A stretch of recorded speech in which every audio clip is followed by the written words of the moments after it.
नमस्कार मित्रांनो, स्वागत आहे तुमचं बालाजी के टॉक्स या आपल्या यूट्यूब चॅनलवर. मित्रांनो, महावितरण भरती जी आहे 2023मध्ये जाहिरात आली ती डिसेंबर 2023ला, आणि त्या जाहिरातीत मार्च 2024ला फॉर्म ॲप्लिकेशन या ठिकाणी सुरू झालं ते फॉर्म भरायला.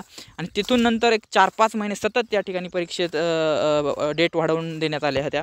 मात्र महावितरणची परीक्षा आता काही दिवसापूर्वी या ठिकाणी परीक्षांच्या तारखा जाहीर झाल्या आहेत. महावितरण ज्युनियर ॲसिस्टंट अकाउंट असतील, बाकीचे ज्युनियर इंजिनियर असतील.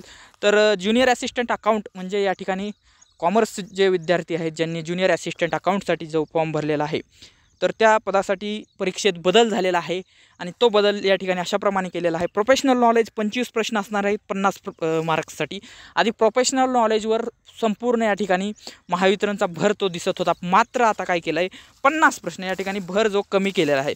टोटल 150 मार्क्स आहेत, पण त्याच्यात या ठिकाणी 50च प्रश्न या ठिकाणी मार्क्स फक्त या ठिकाणी अकाउंट्स या विषयासाठी दिलेले आहे, प्रोफेशनल नॉलेज या विषयासाठी दिलेले आहेत. तर पुढे पाहू शकतो की रिझनिंगचं वेटेज मात्र वाढलेलं दिसतं आहे. कारण एकंदरीतच सुरुवातीला कसं होतं, फक्त 40 मार्कला रिझनिंग असेल, मराठी असेल, बाकीचे जे विषय असतील सर्व विषयांचं मिळून या ठिकाणी 20 प्रश्न 40 मार्क्ससाठी होते. आता मात्र रिझनिंगचेच 20 प्रश्न 40 मार्क्सला आहेत. क्वांटिटेटिव्ह ॲप्टिट्यूड 15 प्रश्न 30 मार्क्सला आहेत, आणि मराठी लँग्वेजचे 15 प्रश्न 30 मार्क्सला आहेत. असे एकंदरीतच बाकीचे पाहिले तर आपण 15 आणि 15 30 आणि 20 50 प्रश्न या ठिकाणी 100 मार्क्सला आहेत. म्हणजे बाकीचे जे 3 टॉप विषय होते, मराठी असेल, या ठिकाणी क्वांटिटेटिव्ह ॲप्टिट्यूड, रिझनिंग असेल, या तीन विषयांचे एकूण मार्क या ठिकाणी मित्रांनो वेटेज वाढलं आहे. त्या 3 विषयाचं वेटेज पहिल्या अभ्यासक्रमानुसार ॲडव्हर्टाईजच्या या ठिकाणी फक्त आणि फक्त 40 मार्क्सचं होतं, ते आता डायरेक्ट 100 मार्काचं म्हणजे 60 मार्क्स वाढलेले आहेत. तर एकंदरीतच सांगायचं असं आहे की मित्रांनो, आणि महावितरणने जे सांगितलेलं आहे जाहिरातीत, त्यांनी मुद्दा क्रमांक 2 समजून घ्यायचा आहे की notified.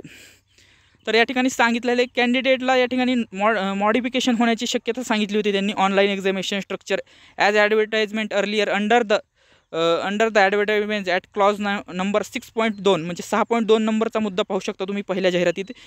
In this advertisement advertisement at clause 6.2 test structure is modified as below. Online test will be held accordingly.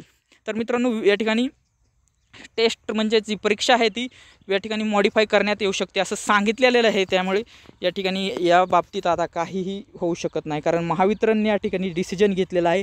मार्कांचं weightage या ठिकाणी बदल करण्यात आला आहे, आणि सगळ्यात जास्त जे प्रोफेशनल नॉलेजवर फोकस होतं 110 मार्क्स, ते आता 50 मार्क्ससाठी केलेलं आहे 150 पैकी.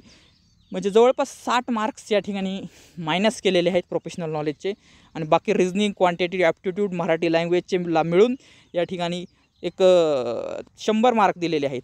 म्हणजेच या ठिकाणी बाकीचेही विषय तुम्हाला राहिलेल्या दिवसात व्यवस्थित करायचे आहे. केले नसतील तर आणखीही या ठिकाणी टाईम आहे, एक 10-15 दिवस आहेत. आज 1 तारीख आहे, एक 15 दिवस धरा तुमचे, कारण 16, 17, 18 3 दिवस परीक्षा आहे. तुमचा पहिल्या दिवशी आला तरी एक 15 ते 14 दिवस तुमच्याकडे आहेत. तर तुम्ही एकंदरीतच ह्या विषयाचाही अभ्यास करणं गरजेचं आहे, कारण आता प्रोफेशनल नॉलेजवर सुरुवातीला एवढा भर दिलेला आहे विद्यार्थ्यांनी, ते तर तुमचं चांगलं झालेलंच असेल.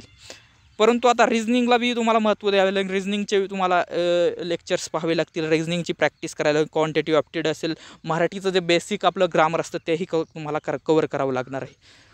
तर एकंदरीतच मित्रांनो, महावितरण भरती 2023ची जी होती ती 24मध्ये होणार आहे. 16, 17, 18 ऑक्टोबर ज्युनियर ॲसिस्टंट अकाउंट्स या पदासाठी. तर एकंदरीतच तुम्हाला या ठिकाणी जे महावितरणनी जे बदल केलेले आहे परीक्षेत, त्यानुसार तुम्हाला बदल स्वीकारून या ठिकाणी पुढे जावेच लागेल, कारण एकदम 15 दिवसाचा कालावधी आहे. आता काय त्यांनी या ठिकाणी 6.2 म्हणजे 6.2 मुद्द्यात सांगितलेलं की आम्ही परीक्षेचा सिलेबस वेळोवेळी अकॉर्डिंगली बदलू शकतो असं सांगितलेलं आहे. त्यामुळे याविषयी आपण महावितरणकडे तक्रार करू शकत नाही. आणि एक महत्त्वाची गोष्ट म्हणजे मराठी आणि इंग्लिश, जी सुरुवातीला इंग्लिशमध्येच परीक्षा होणार होती, ती आता मराठी आणि इंग्लिश दोन्ही भाषेत होणार आहे. त्यामुळे ही एक गोष्ट चांगली घडली आहे की मराठी ही एक भाषा आहे, त्या मराठी भाषेत तुम्ही परीक्षा देऊ शकता. मराठी म्हणजे दोन्ही भाषा तुम्हाला या ठिकाणी सिलेक्ट करता येतात परीक्षेत. मग समजा तुम्ही एक प्रोफेशनल नॉलेज तुम्हाला इंग्लिशमध्ये असेल, तर रिजनिंग, क्वांटिटेटिव्ह ॲप्टिट्यूड, बाकीचे जे विषय आहेत रिजनिंग आणि क्वांटिटेटिव्ह ॲप्टिट्यूड त्याचे मराठीत तुम्ही मराठीत प्रश्न कन्वर्ट करून ॲन्सर करू शकता. म्हणजे दोन्ही भाषेत या ठिकाणी प्रश्न असणार आहेत. त्यामुळे ही एक गोष्ट चांगली झाली आहे की मराठी इथं द्यावे पाहू फक्त व्हर्जन बायलँग्वेजल मराठी अँड इंग्लिश, त्यामुळे दोन्ही भाषेत तुम्ही या ठिकाणी परीक्षा देऊ शकता. आणि अत्यंत महत्त्वाचं आहे मित्रांनो, रिजनिंग आणि क्वांटिटेटिव्ह ॲप्टिट्यूड जे विषय आहेत ते तुम्ही मराठीतनं लेक्चर पाहून तुमचं बेसिक करू शकता. रिजनिंग असेल, क्वांटिटेटिव्ह ॲप्टिट्यूड असेल, आणि मराठी लँग्वेजचं तर ग्रामर असतं आहे तेही तुम्हाला बेसिक करावं लागेल, कारण आता वेटेज मात्र याला वाढलेलं आहे. तर एकंदरीतच मित्रांनो, महावितरणची जी ज्युनियर असिस्टंट अकाउंट आपण जी MCQ सिरीज लॉन्च केलेली आहे, ती MCQ सिरीजसुद्धा आता आपण लवकरच या ठिकाणी यूट्यूबला 10 दररोज MCQ घेणार आहोत. कारण आता जास्त MCQ याचे घेऊन बी चालणार नाही, कारण बाकीच्या विषयाकडे तुम्हाला लक्षच द्यावे लागेल. त्यामुळे प्रोफेशनल नॉलेजचे आपण 10 MCQ डेली, एक 100 MCQ होणार आहेत. 100मधले 10-5 बी आले, आपण एकदम MCQ इम्पॉर्टंट या 25पैकी एक 10-5 बी एक्सपेक्टेड असे आले तर तुम्हाला या ठिकाणी ते मार्क देऊन जातील.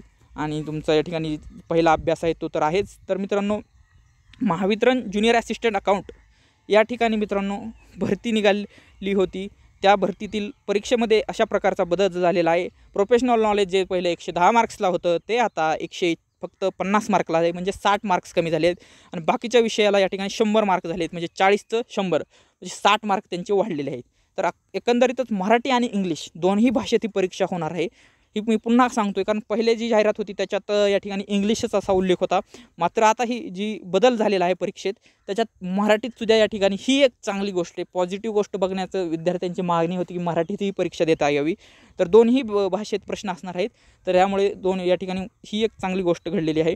मात्र या ठिकाणी अचानक जो महावितरणने धक्का दिलेला आहे, अनेक विद्यार्थी या ठिकाणी प्रोफेशनल नॉलेज संदर्भात पण त्यांचाही कुठेही तोटा नाही, कारण त्यांचं जर प्रोफेशनल नॉलेज या विषयाचा अभ्यास झालेला असेल तर ते बाकीच्या विषयाचा या ठिकाणी टाईम देऊन तेही कवर करू शकतात. कारण 25 प्रश्न आहेत, 25पैकी 25 बरोबर आले तर त्यांना तिथे लीड भेटणारच आहे. तर एकंदरीतच या ठिकाणी मित्रांनो पाहू शकता तुम्ही की महावितरणने अचानकपणे या ठिकाणी परीक्षेच्या 15 दिवस आधीच या ठिकाणी जे आहे बदललेलं आहे. या ठिकाणी 15 दिवस आधीच 30/9 म्हणजे कालचं हे परिपत्रक आहे मित्रांनो, कालच हे प्रसिद्धीपत्रक काढलेलं आहे.